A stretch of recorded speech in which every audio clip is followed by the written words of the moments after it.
Tomorrow is going to be 8 years that Chibok girls were taken away. On the 1000th day of their abduction, my daughter said something. She said, as long as Chibok girls are in captivity, we all are in captivity. And unfortunately, we have so many of our citizens who are in captivity.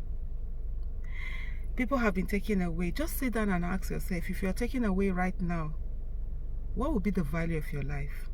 Will your government care for you? There are some people who, for them, they already know that answer. They're in the bushes right now. Many people were abducted when the train attack happened. Unfortunately, we have a callous government and callous people who even deny that that abduction happened, who even deny that there were attacks, there were killings. And probably who still deny. Just like we have people who still deny that Chibok girls' abduction ever happened. We are all Chibok now. We are all victims waiting to happen. Yesterday's victims were once survivors.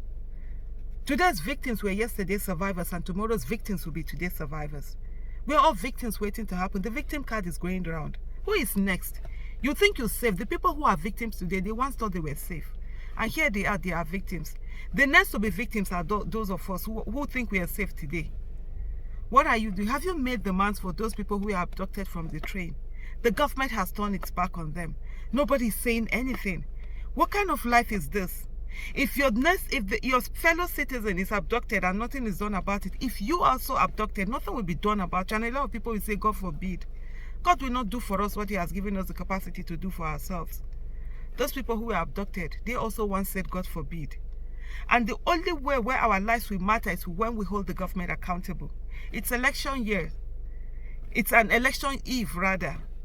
And these politicians are going about doing their shenanigans. They're laughing, they're giggling, they're smiling, they're having meetings. They're focused on who becomes the president, who becomes the governor, who becomes the senator, who becomes the House of Rep member. Nobody cares about what becomes of you. And what will you care about you?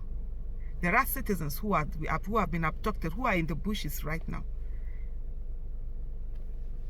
We cannot continue to be quiet.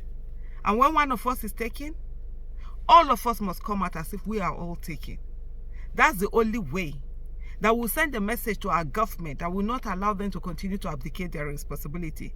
And will also send a message to the terrorists that we will not sit down and watch them take any one of us without us coming after them. The commander-in-chief is an absolute failure. And yet, people aren't doing anything about it. We're sitting down. We're just waiting for, 2023, let him come, let him go. How many people will be killed before the 2023 when Buhari will go? Buhari is an absolute and dismal failure. He has failed, he is still failing, and he will continue to fail. And sadly, lives of Nigerians is what will be used to pay for that his failure.